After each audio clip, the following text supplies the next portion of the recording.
sebuah cerita sangat sakral dan penuh dengan misteri. Yang mitosnya ada yang tahu?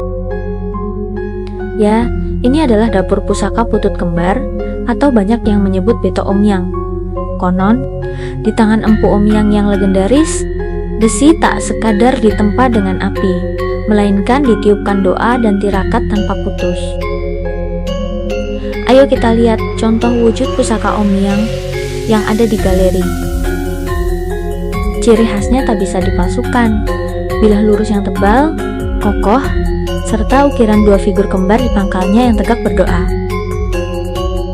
Mitos lama menyebut Betok Omyang adalah pusaka penentram tanah dan pendaras rezeki.